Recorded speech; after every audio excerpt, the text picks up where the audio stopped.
हे what's up guys, welcome back once again. आज की कहानी जो हम एक्सप्लेन करने जा रहे हैं उसका नाम है केओस वॉकिंग, जिसमें दो लोग गलती से एक अनजान आइलैंड पर क्रैश हो जाते हैं जो कि एक दूसरे प्लैनेट पर। जी हाँ दोस्तों, दूसरे प्लैनेट पर। कहानी की शुरुआत में हम एक आइलैंड को देखते हैं जिसका नाम है न्यू वर्ल्ड और ये समय चल रहा है 2257 AD का।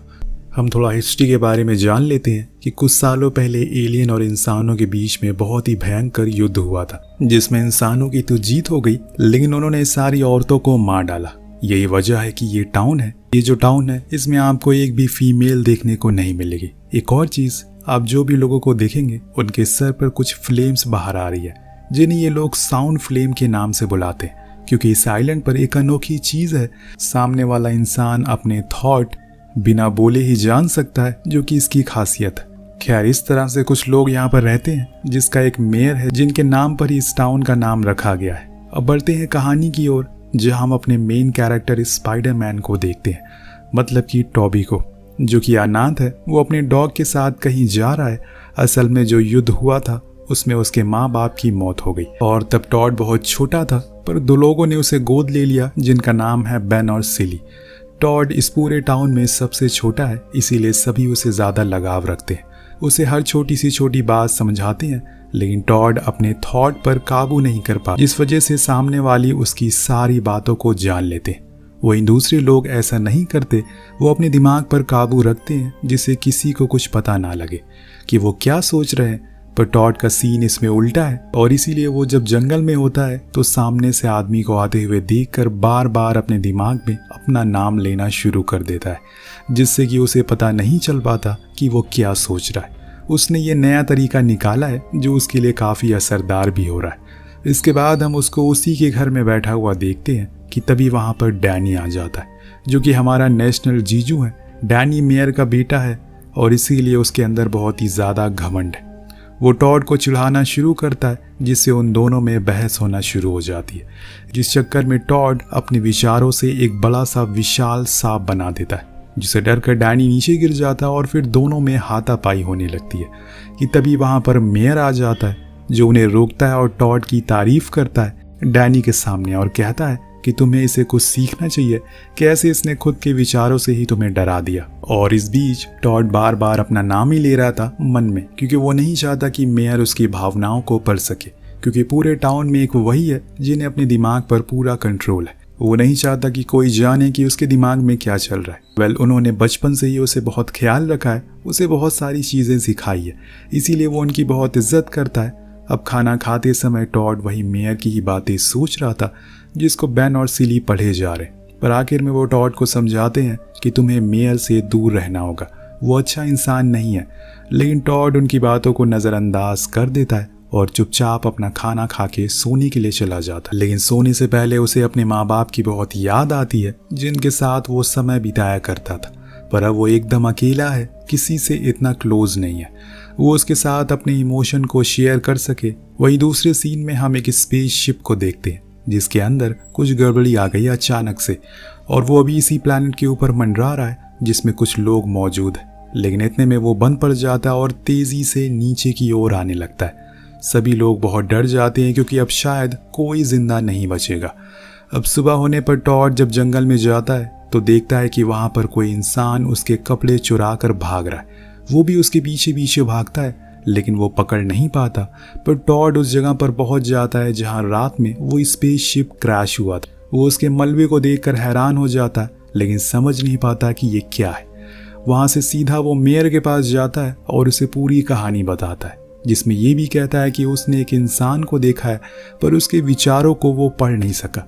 तो मेयर कहता है कि शायद वो लड़की होगी, इसीलिए ऐसा हुआ। दिन वो लोग उस क्रैश हुई साइट पर पहुंचते हैं, जिसे देखकर मेयर सभी से कहता है कि दूसरे ग्रह के लोग यहाँ पर आए हैं, उन्हें जल्दी से ढूंढो, और टॉड तुम भी उसको ढूंढो, उसके विचारों को समझने की कोशिश करो। हालांकि दोस्तों, टॉड ने आज तक कभी किसी लड़की को नहीं देखा, इसीलिए उसे पता नहीं कि वो लड़की कैसी दिखती है, क्या वो भी इंसान होती है या फिर नहीं। टॉड अब उसे ढूंढना शुरू करता है, लेकिन तभी अचानक से वो उसके सामने आ जाती है और फिर से दौड़ लगाना शुरू करती है। तभी मेयर अपने विचारों से उसके आसपास एक जेल बना देता है, जिससे कि वो उसी में फंस जाती है और पकड़ी जाती है। पर इस चीज को देखकर वो एकदम ही हैरान थी कि अभी जो कुछ हुआ वो क्या था। उसने यहाँ के लोगों के बारे में फिलहाल कोई जानकारी नहीं है कि उनके पास कौन सी शक्तियां हैं। खैर इसके बाद मेयर उसे अपने घर लेकर जाता है, जहाँ पर डैनी भी मौजूद था। सभी गांव वाले भी खड़े थे। अंदर सवाल जवाब होता है जिसमें वो लड़की अपना नाम नोला बताती है और कहती है कि उन्हें पता चला कि इस प्लैनेट पर कुछ अनोखा है जो कहीं और नहीं है और इसीलिए हम इस पर नजर रख रहे हैं, लेकिन हमारा स्पेसशिप क्रैश हो गया, बाकी और कोई वजह नहीं है। इसके बाद मेयर उससे पूछता है कि उसके स्पेसशिप में कितने लोग बैठ सकते हैं, तो वो बताती है कि तकरीबन 4000। लेकिन ये सवाल नोरा को थोड़ा अजीब लगता है क्योंकि इस बात से उसका क्या लेना देना। खैर इसके बाद वो उससे पूछती है कि आपके सर पर क्या है, तो मेयर बताता है कि इसे हम फ्लेम साउंड कहते हैं, जिससे कि दूसरे के विचारों को हम पढ़ा जा सके, पर तुम्हारे ऊपर ये नहीं है क्योंकि तुम लड़की हो। अब देखते ही देखते घर के बाहर भीड़ बढ़ने लगती है। सभी को उस लड़की को देखना था, इसीलिए मेयर बाहर उन्हें शांत कराने के लिए जाता है और इधर डैनी नोला को एक डिवाइस को टच करने लगता है, ये जाने बगैर कि वो कितना खतरनाक हो सकता है। वो उसके एक बटन को दबा देता है जिससे कि उसमें से हर ओर से रॉकेट निकलता है और उस पूरे घर को तोड़ देता है। इसी का फायदा उठाकर नोला उस घर के नीचे छुप जाती है। जब थोड़ी देर बाद सब कुछ शांत होता है तो वहां पर मेयर आता है, जो अपने आदमी से कहता है कि अगर हमने इस लड़की के शिप को कंट्रोल कर लिया, जो कि अभी शायद ऊपर ही होगा, तो उसमें लोग भी होंगे जो कि सो रहे होंगे, तो हम इनके पूरे प्लैनेट को कंट्रोल में कर सकते हैं क्योंकि हमारे पास शक्तियां हैं। ये सुनकर नीचे छुपी नोला को समझ आ जाता है कि आखिर वो उसके स्पेसशिप के बारे में क्यों पूछ रहा था। खैर मौका देखकर वो वहां से भागकर पीछे बैकयार्ड में छुप जाती है। इधर मेयर अपने सभी लोगों को ऑर्डर देता है, किसी भी हाल में हमें वो लड़की चाहिए, इसीलिए सभी लोग उसे ढूंढना शुरू करो। लेकिन टॉड को वो पीछे बैकयार्ड में ही दिख जाती है, पर यहाँ वो किसी को कुछ बताता नहीं है, बल्कि वो उसे ये कहता है कि तुम यहीं रहो, सेफ हो। दरअसल उसने पहली बार किसी लड़की को देखा था। ये उसके लिए एक काफी अलग चीज होती है, एक अलग फीलिंग होती है जो उसे भी कुछ समझ नहीं आ रहा था। बाहर जाने पर उसे वहां मेयर के आदमी मिलते हैं, इसीलिए उनके सामने वो अपने विचारों पर काबू रखता है ताकि उन्हें कुछ पता ना चल सके। लेकिन बेन ने टॉड को बचपन से पाला है, उसे उसकी शक्ल से पता चल जाता है कि वो लड़की यहीं पर है, लेकिन वो सभी से झूठ कहता है कि वो चला जाए, यहाँ पर कोई नहीं है, और खुद जाकर अंदर देखता है तो वहां पर नोला थी, जो देखकर वो हैरान था। वो उसके मुंह से निकलता है कि अरे ये तो सच में वही लड़की है। तब टॉड कहता है कि मैं इसे पसंद करता हूँ और इसीलिए मैं यहाँ पर इसे छुपा कर रखा हुआ है। दूर बैठी ये सब नोला भी सुन रही थी, लेकिन उनके बीच कुछ नहीं बोलती। इतने में बेन कहता है कि अगर तुम सच में इसको पसंद करते हो तो इसे लेकर दूसरे शहर चले जाओ, क्योंकि अगर तुम यहाँ पर रहे तो मेयर के लोग पहले तो तुम्हें मार डालेंगे और फिर इस लड़की का क्या करेंगे ये तो हमें भी नहीं पता। और फिर बेन उसको एक मैप दिखाता है जो उन्हें दूसरे शहर लेकर जाएगा। इतने में दोस्तों बाहर कुछ लोग आ जाते हैं। ये लोग निकलने ही वाले थे कि लेकिन अब क्या करें, बाहर तो मेयर आ गया है और उसके कुछ लोग भी हैं। सबसे पहले सायरन बाहर आता है, बेन का दोस्त, जिससे कि मेयर की कुछ खास बनती नहीं है, पर मेयर बहुत ही चालाक है। वो समझ जाता है कि अंदर कुछ खिचड़ी पक रही है, इसीलिए वो उसे पूछता है, लेकिन वो कुछ नहीं बताता। पर मेयर अपनी शक्तियों से महसूस कर लेता है कि वो लड़की अंदर ही है, इसीलिए पहले तो वो सायरन को गोली मारता है और फिर उसके विचारों को पढ़ना शुरू करता है। इतने में हम देखते हैं कि अंदर एक पुरानी बाइक खड़ी थी, जिसको वो स्टार्ट करती है और दरवाजा तोड़कर वहां से भाग जाती है। वहां बाहर खड़ा टॉड एक आदमी का घोड़ा छीन लेता है और वहां से उसके पीछे पीछे भागने लगता है। ये देखकर मेयर को बहुत गुस्सा आता है और अपने कुछ बंदों को उनके पीछे लगा देता है। खुद इधर सायरन के विचारों को गहराई से पढ़ना शुरू करता है, जिससे कि उसे पता चलता है कि उन लोगों का प्लान क्या है। उधर हम देखते हैं कि वो दोनों अभी भी भाग रहे हैं, लेकिन तभी उनके सामने एक खाई आ जाती है, जिसमें बाइक और घोड़ा दोनों ही गिर जाते हैं और इस चक्कर में वो दोनों अब आगे उससे तो नहीं जाते। उधर टॉड के घोड़े को तकलीफ में देखकर उसे बहुत बुरा लगता है और इसीलिए वो उसे एक आसान मौत दे देता है। दिन दोनों ही साथ में आगे बढ़ते और आगे का रास्ता जिग जैग करके चलते हैं ताकि उन्हें इस घने जंगल में कोई भी ढूंढ ना पाए। वहीं एक तरफ टाउन में बेन देखता है कि मेयर अपने कुछ लोगों को हथियार देकर जंगल की ओर भेज रहा है ताकि वो उन्हें जल्द से जल्द ढूंढ सके।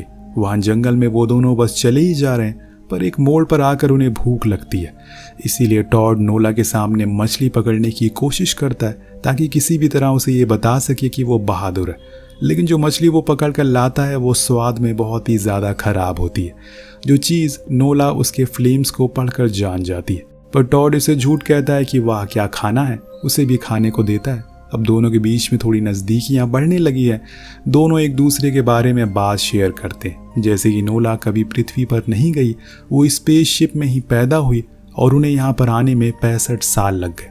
जो सुनकर टॉड कहता है कि तुम 65 साल की हो, लगती तो नहीं हो। वो कहती है कि लगता है तुम्हारे डैड ने तुम्हें स्पेसशिप के बारे में कुछ बताया नहीं है। तो वो कहता है कि असल में मेरे मॉम डैड की सालों पहले मौत हो गई, उन्हें कुछ एलियन ने मार डाला और साथ में सभी औरतों को भी। तुम इस प्लैनेट पर सिर्फ अकेली एक लड़की हो। जो सुनकर वो हैरान थी कि ऐसा कैसे हो सकता है। तो टॉड कहता है कि यही सच्चाई है। इसके बाद वो लोग नॉर्थ की ओर बढ़ना शुरू करते हैं और रास्ते में उन्हें फ्लेम्स दिख जाती है दूर से, यानी कि वो लोग इन्हीं की ओर आ रहे हैं। अब कुछ दूर नदियों को पार करने के बाद देखते ही देखते अंधेरा होने लगता है। इसीलिए ये लोग एक छोटा सा टेंट बनाने का सोचते हैं, क्योंकि अब बारिश होने वाली है। इस बीच वो दोनों और थोड़ी बातें शेयर करते हैं, अपने पेरेंट्स को याद करते हैं, जिसमें नोला थोड़ा इमोशनल हो जाती है, जिसको देखकर टॉड उसे किस करने लगता है। पर ये सब नोला उसके ख्यालों में देखकर समझ जाती है, क्योंकि वो भी सोच ही रहा था। उससे पहले कि नोला को पता चल गया, जिससे टॉड भी बहुत ज़्यादा शर्मिंदा हो जाता है और जाकर दूर सो जाता है।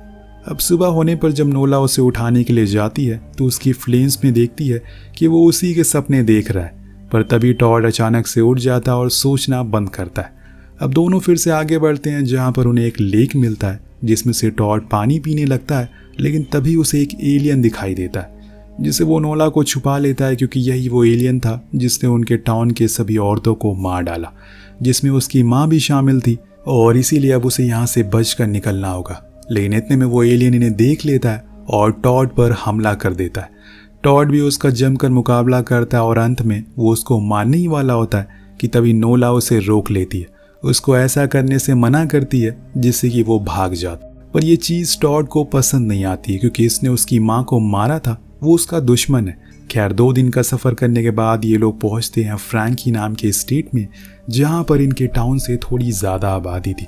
सबसे हैरानी वाली बात ये थी कि वहाँ पर लड़कियाँ मौजूद थी। जी हाँ दोस्तों, यानी कि मेयर ने उसे झूठ कहा कि उनके प्लैनेट पर अब कोई भी औरतें नहीं बची। इस शहर के लोग टॉड के स्टेट से भी ज़्यादा दूर भागते हैं, क्योंकि उन्हें लगता है कि वो सही नहीं है। इसीलिए जब नोला जहाँ से आई है वहाँ का नाम बताती है तो सभी लोग हैरान हो जाते हैं। पर वहाँ की मेयर उन्हें अपने घर ले जाती है और वहाँ दूसरी ओर हम मेयर को देखते हैं, जो नोला से सारी बातें जानती है और फिर पूछती है कि तुम्हारा शिप कब आने वाला है। वो बताती है कि वो ऐसे नहीं आएगा, मुझे उनसे कनेक्ट करना पड़ेगा, उन्हें कुछ मैसेज देना होगा, तभी कुछ हो पाएगा। जो सुनकर वो कहती है कि ठीक है। उधर हम मेयर को देखते हैं, जो इन लोगों को ढूंढने के लिए निकला हुआ है। बीच में उसे एक अपने टाउन का आदमी मिलता है, जिसे मेयर कहता है कि हमारे साथ चलो। वो ये कहकर मना कर देता है कि जो पाप तुमने सालों पहले किया है और उस काम को तुम ज़्यादा दिन छुपा नहीं सकोगे, वो हमेशा तुम्हारा पीछा ही करेगा। मैं अब तुम्हारा साथ नहीं दे सकता। दोस्तों, कुछ तो है जो हमें इस कहानी में छूट रहा है, और वो चीज़ क्या है आपको कुछ ही देर में पता चल जाएगी। वहाँ टॉड को अपने बैग में कुछ मिलता है, जो कि एक डायरी थी जिसे बेन ने रखा था। वो डायरी किसी और की नहीं बल्कि उसकी ही माँ की थी, लेकिन उसे पढ़ना लिखना नहीं आता, इसीलिए वो उसको लेकर नोला के पास जाता है। उससे कहता है कि वो उसके लिए पढ़े। जब वो उस डायरी को पढ़ना शुरू करती है तो हमें इस कहानी का पूरा प्लॉट समझ आता है। दरअसल जो औरतों की मौत हुई उन्हें एलियन ने नहीं बल्कि मेयर और उसके कुछ लोगों ने मिलकर मार डाला, क्योंकि इस ग्रह पर जो औरतें थी उनके विचार कोई पढ़ नहीं सकता था, लेकिन वो सभी के विचार पढ़ सकती थी, जो बात मेयर को हजम नहीं हुई। इससे उसका पर्दाफाश हो सकता है, इसीलिए उसने एक एक करके सभी को मारना शुरू कर दिया। जो भी औरतें बच गई वो भागकर यहाँ आ गई और उन्होंने इस जगह पर अपना घर बनाया। यही वजह है कि यहाँ के लोग उस जगह से इतने डरते हैं। अब मेयर के इस काम में अलोर का सबसे ज्यादा हाथ था, वही आदमी जो उसे आते हुए रास्ते में मिला था। ये सब जानकर टॉड को बहुत ज़्यादा गुस्सा आता है और वो फौरन मेयर से लड़ने के लिए निकल जाता है। लेकिन तभी वहाँ पर मेयर खुद आ चुका था अपने लोगों के साथ, जिसको देखकर उस स्टेट के लोग और ज़्यादा डर जाते हैं, उसे यहाँ से जाने के लिए कहते हैं। लेकिन मेयर तो यहाँ पर नोला और टॉड को लेने के लिए आए, क्योंकि उसे पता है कि वो यहीं पर छुपे हुए हैं। वहाँ की मेयर उसे अंदर घुसने नहीं देती। फिर क्या था, मेयर वही करता है जो उसने सालों पहले किया था, यानी कि आधे से ज़्यादा लोगों को मार डालना। और फिर बेन से कहता है जाकर अपने बेटे को लेकर आओ। वो अंदर जाता है, पर बेन उसको देखकर बहुत गुस्सा करता है। तो बेन कहता है कि तुम्हारा गुस्सा जायज़ है, मुझे पता है कि तुम्हें सारी सच्चाई पता चल चुकी है, पर वो समझाता है कि ये सब बात बाद में करेंगे, फिलहाल मेरी बात सुनो, वही करना जो मैं कहूँ। इसके बाद हम बेन और नोला को बाहर आते हुए देखते हैं। मेयर ये देखकर बहुत खुश होता है, पर असल में ये एक छलावा था जो कि टॉड ने अपने विचारों से बनाया था।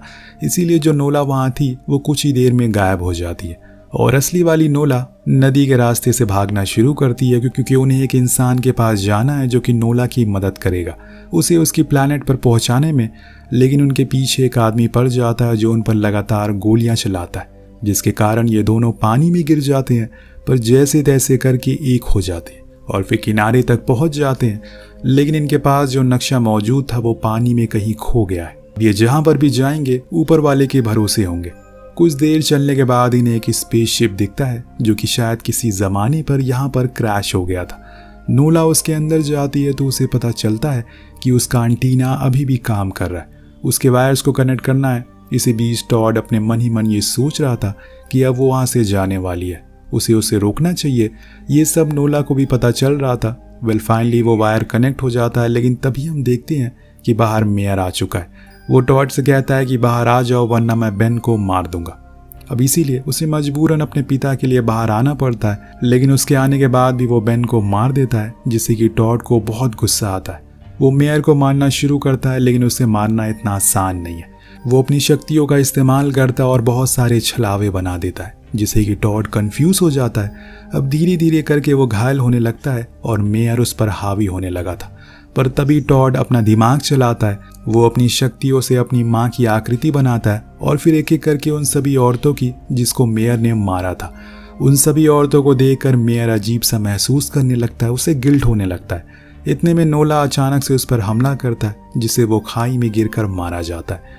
पर टॉड की हालत बहुत ज़्यादा खराब थी। इतने में हम देखते हैं कि नोला का स्पेसशिप आ गया है और जब टॉड की आंख खुलती है तो वो असल में नोला के शिप पर ही होता है। जी हाँ, वो उसे अपने साथ लेकर आ गई और उसे बताती है कि अब वो उम्र भर यहीं पर साथ में रहेंगे। और इसी दृश्य के साथ ये कहानी यहीं पर समाप्त हो जाती है। आपको कहानी कैसी लगी नीचे कमेंट करके ज़रूर बताएगा। मिलते हैं अगली वीडियो में। Thank you so much watching. Peace out.